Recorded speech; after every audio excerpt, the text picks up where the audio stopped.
Hey tout le monde, j'espère que vous allez bien. Alors pour ce soir au menu, on va faire du poulet pané avec de la chapelure et des frites maison. Donc pour ce faire, il vous faudra des frites. Donc du coup, on les a coupées en lamelles.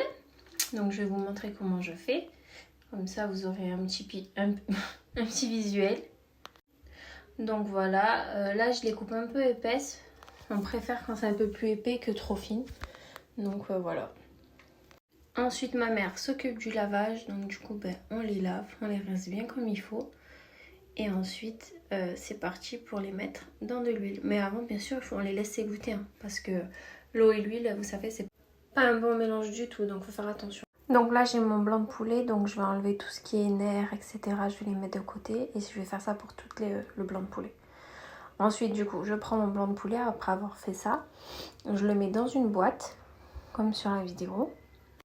Et je vais aller les rincer à l'eau claire.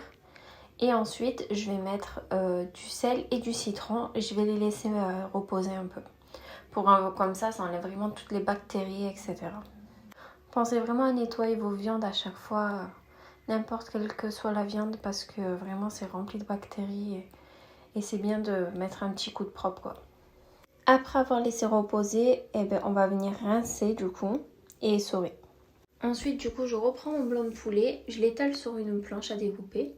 J'essaye de bien les mettre à plat.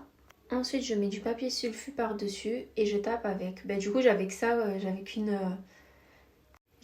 louche, donc du coup, j'ai fait avec les moyens que j'avais sur le moment. Donc du coup, c'est pas grave, ça ira très bien. Donc j'ai fait appel à l'aide à ma mouche.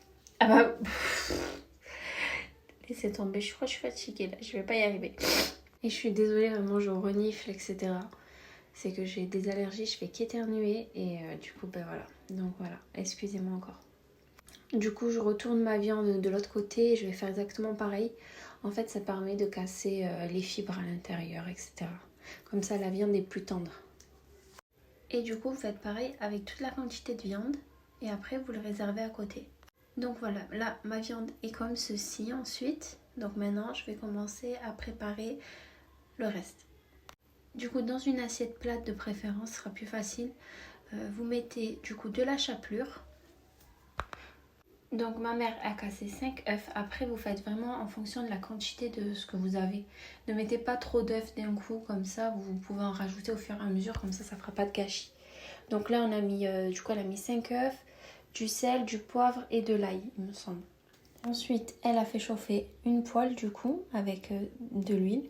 En attendant que ça chauffe, vous prenez votre blanc de poulet, vous allez le tremper du coup dans le jaune d'œuf et ensuite, il faut bien l'imbiber, hein, d'accord? Il faut que ce soit bien tout imbibé de partout, qu'il y ait du jaune d'œuf de partout. Et ensuite, vous mettez le blanc de poulet dans la chapelure. Il faut vraiment qu'il y en ait de partout, vraiment. C'est ça qui va faire le côté pané en fait, que c'est croustillant.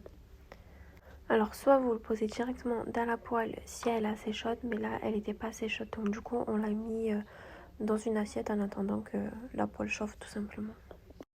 Et vous faites également pareil pour tout le reste de la viande. Après si vous voulez rajouter des épices, vous pouvez, hein. Bon, du coup là on va passer à la cuisson de la viande, donc c'est bon.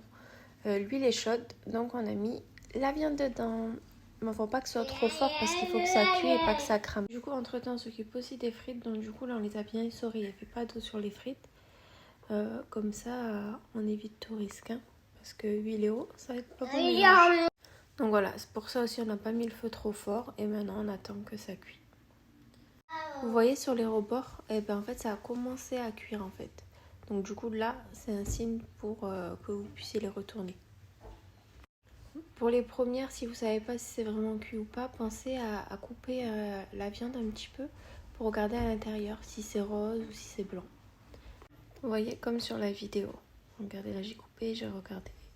Du coup, on les a remis parce que c'était rose à l'intérieur.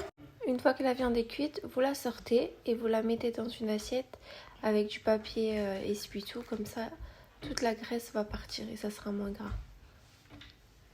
Pensez juste à mettre du sel avant que ça refroidisse, d'accord? Et ensuite, vous faites exactement pareil pour tout le reste de la viande. Et voilà, les frites sont cuites aussi. Une fois que c'est doré, vous pouvez retirer et goûter. On ne sait jamais. Vu qu'elles sont épaisses, peut-être que certaines manquent plus de cuisson. Sérieusement, c'est pas magnifique la friture. Et voilà, c'est cuit, tout est cuit. On a eu l'idée de faire des haricots verts aussi pour casser un peu le gras parce que ça faisait vachement friture. Donc là, c'était des haricots verts en boîte. Hein. On les a juste rincés. On a mis du sel, du poivre, de l'ail et du cumin. Et voilà. On a laissé chauffer et ensuite on l'a sorti du feu. Et voilà, c'est cuit. Donc du coup, regardez-moi ça, je l'ai découpé. C'est bien que à l'intérieur, je goûte. Franchement, trop bon. Je valide, je valide. Alors ensuite, on va goûter les haricots verts. Voir s'ils sont bons. Je valide également. Super bon. Et la frite. Regardez-moi ça, la couleur. Trop bon. Trop belle.